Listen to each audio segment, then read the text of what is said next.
Bienvenidos a Reflexiones de Medianoche.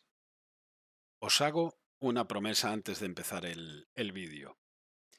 Cuando acabe el vídeo, vais a poder explicarle a quien sea lo que está pasando con la corrupción en España. No en todos los casos, pero sí en los que vamos a tratar en el vídeo. Sin usar jerga difícil, sin perderte en mil nombres y, sobre todo, sin bandos, ¿vale? Porque es de lo que tratamos en este canal, verlo desde la neutralidad, desde el gris. Lo fuerte de lo que está pasando no es lo que han robado.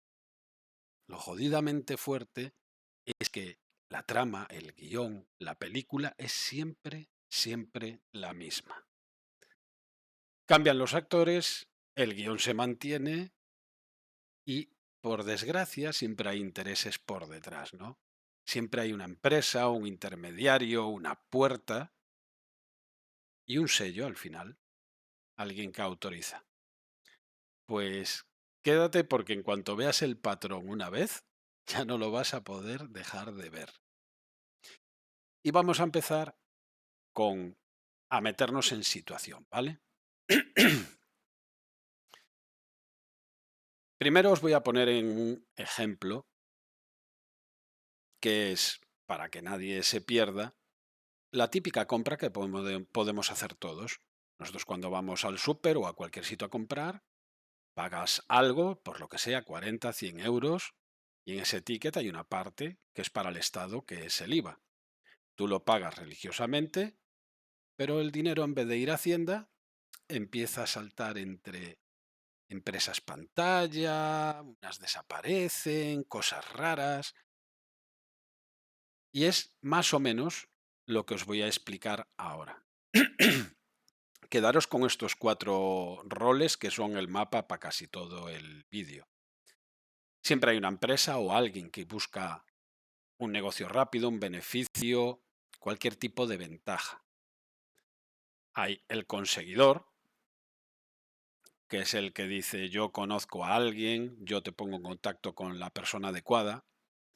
Está la puerta, que es alguien cercano al cargo político o un cargo político de menor rango. Y luego está el sello final, la firma oficial que suelta el dinero o los beneficios o la influencia. Vale, teniendo esto en mente, y ya como podéis ver en pantalla, para que os ayude a entender un poquito mejor, tenemos la primera trama. Todo esto que voy a decir en el vídeo es supuestamente, según las investigaciones, según la información a día de hoy, día 16 del 12 del 2025. La trama hidrocarburos, ¿vale? A todos nos suena, la escuchamos en periódicos y telediarios. Pues vamos a empezar por lo básico. Aquí el juego era pues quedarse con el IVA, ¿vale? De las ventas de los combustibles, de los hidrocarburos. O sea que unas empresas del sector contactaron con el conseguidor, que en este caso es Víctor de Aldama. Víctor de Aldama, pues como que se puso en contacto con Coldo. Y al final Coldo es el que pone el contacto a Ábalos, la llave final, la influencia, ¿no? Por decirlo de una manera, las empresas del sector querían un beneficio, contactaron con Aldama, Aldama recurrió al portero de la discoteca, él los dejó pasar y contactaron con el jefe de la discoteca, que es Ábalos en este ejemplo, ¿vale? El que puede, pues, influenciar, poner un sello donde no tendría que estar, etcétera, etcétera. Entonces, una vez que tengamos esto en mente, lo que pasó es realmente eso. Se crearon unas empresas fantasmas, la empresa A cobra al cliente el 100% del precio, empresa A se lo pasa a B, B a C y de repente el dinero desaparece. Total, que el Estado no se llevó el IVA. Siguiente trama, las mascarillas. Trama mascarillas. Todo el mundo ha oído hablar de esa trama también. Y aquí, más o menos, se vuelve a repetir el patrón. Como veis en la pantalla, vuelven a aparecer los mismos nombres. ¿Por qué? Porque es casi lo mismo. Cambia un poco el guión, pero el patrón se repite y la película se repite. Época de pandemia, para situaros, algo que normalmente se hace a concurso, ¿no? Desde el Estado, para ver dónde compran las cosas, pues había urgencia, como era la situación de la pandemia, y alguien dijo, nos hacen falta mascarillas ya, ¿vale? Y de repente, pues todo esto supuestamente, repito, Aldama fue el que dijo, agárrame el cubata, yo te lo consigo. Y vuelve a usar los mismos mecanismos. O sea, ¿cómo llega esa propuesta a Aldama? Pues por Coldo, quien la autoriza, Ábalos, y al final otra vez los mismos actores haciendo tramas entre ellos para beneficiarse.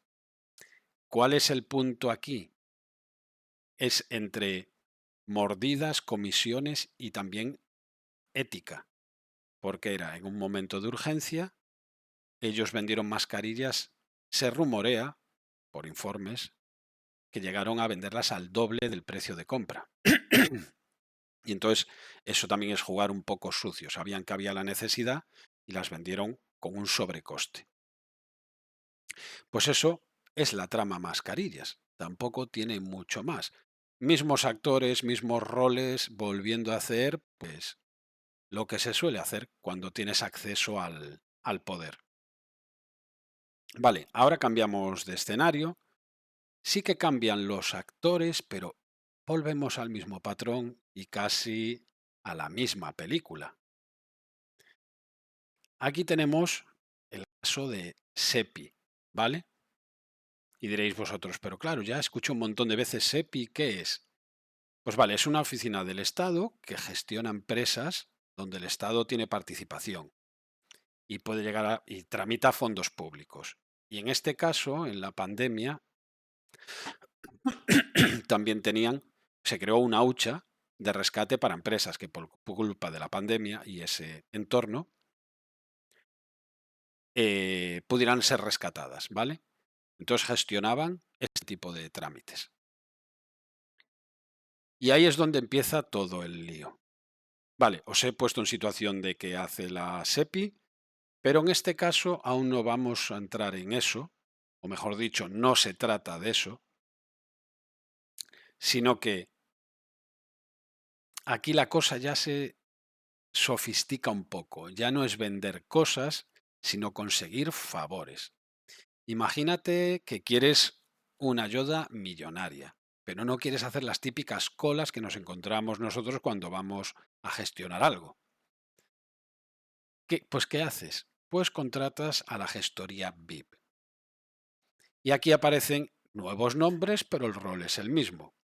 El cliente, en este caso, esas empresas de las que hablaba antes, en los otros casos que no tenían nombre propio, aquí sí que salta uno a la palestra, que es Anchón Alonso, como jefe o dueño o representante de una de esas empresas que quiere gestoría VIP.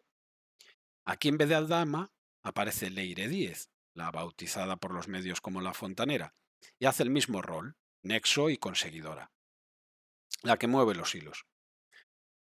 Y aquí en vez de un coldo, ya no hace falta el coldo, el equivalente a coldo, pero sí hace falta un Ábalos. Entonces aquí es donde entra Víctor Fernández. Víctor Fernández viene siendo esa parte de la estructura pública que presuntamente facilita el camino. Entonces, ¿qué se investiga aquí? Pues básicamente que estaban cobrando un peaje para que lo tuyo se moviera más rápido, lo tuyo tuviera más impacto, lo tuyo fuera X. Vale, cobraban un porcentaje a empresas para que se les tratara de alguna manera mejor o más rápida. Entonces lo que entramos aquí es en un tráfico de influencias, mordidas, etcétera, etcétera.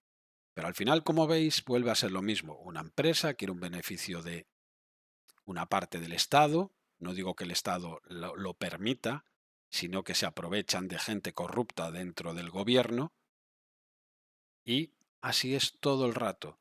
Alguien quiere un beneficio, contacta con alguien que tiene contactos, esos contactos a veces llevan a alguien que está dentro del entramado del gobierno y es esa persona la que autoriza o hace un chanchullo para que no lo note nadie, etcétera, etcétera.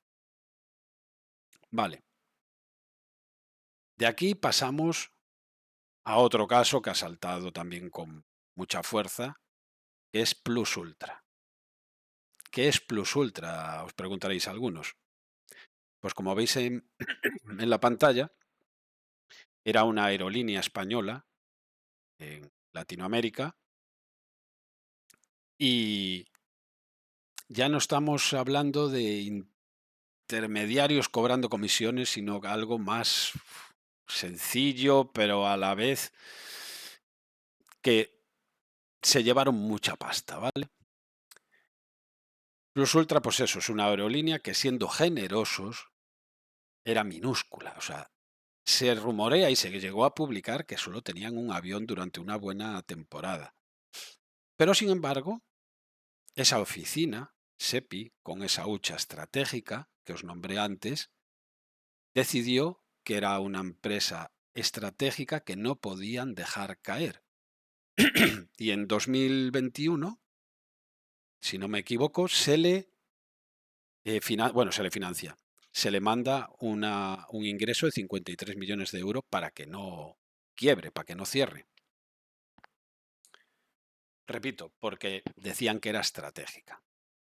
Vale, en ese momento hubo unas denuncias porque decían, pero ¿cómo que estratégica? ¿Estratégica para qué? Se llevó a juicio, pues los jueces dijeron, oye, puede que sea estratégica, puede que sea no, no veo nada raro. Entonces quedó archivada en 2023.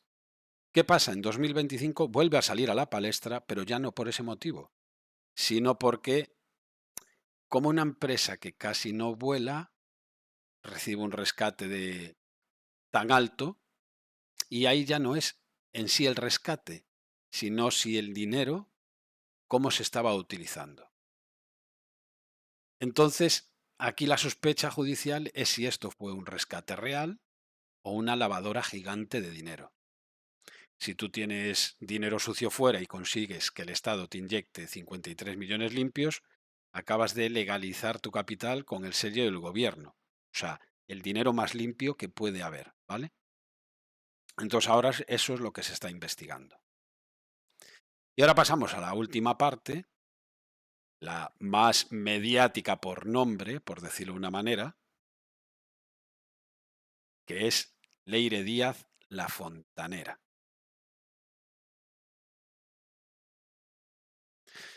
Como visteis, ya la hemos nombrado antes en la SEPI, porque formó parte de esa oficina, donde ella intervino supuestamente en esa especie de gestoría VIP.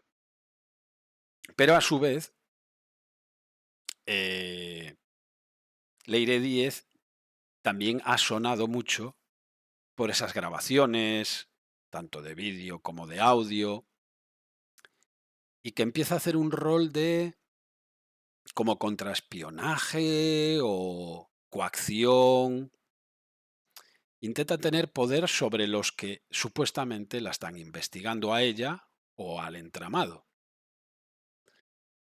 Y lo que se ha publicado es de película de espías, literalmente. Audios y maniobras, amenazas con revelar datos peculiares sobre algunos investigadores. Vamos, estaba recurriendo a lo peor de lo peor, ¿vale? Es más sutil porque no es una amenaza física, pero sí que estaba intentando coaccionar a los investigadores. Aquí ya entramos en otros rumores que que se están barajando que sí, incluso era en plan general, no solo a donde estaba ella implicada, sino que hacía la fontanería en general del partido político, ¿no? Pero bueno, yo me quedo con lo que a día de hoy la información casi puede verificar, ¿vale? Repito, todo esto supuestamente y bajo las informaciones que hay a día de hoy. Pues ella misma estaba intentando tapar los agujeros que se habían creado con sus chanchullos. Y como veis en pantalla, llegó a intentar coaccionar a fiscales, investigadores, a gente que formaba parte de la UCO, o sea, metiéndose en unos berenjenales ya bastante importantes. Pues estos son todos los casos resumidos y explicados a mi manera, y espero que os traigan un poquito de luz. He intentado explicarlos sin gritos. Tenéis los roles, empresa, conseguidor, puerta, sello, y cuando todo falla, la fontanera. Y no te estoy contando esto para que os amarguéis, porque es la realidad. Te lo cuento para que nadie os tome el pelo como me lo han tomado a mí en su momento. La corrupción no es de izquierdas ni de derechas, ni de arriba ni de abajo. Es de los que tienen acceso al poder.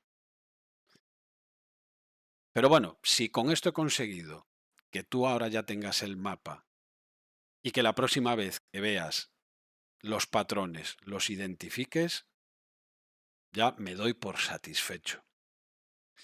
Y si el vídeo te ha servido para orientarte en esta especie de laberinto que son todas estas informaciones y titulares, eh, dejar una suscripción al canal, darle al like, porque es la manera de que yo vuelva a explicaros más cosas y más noticias con este estilo.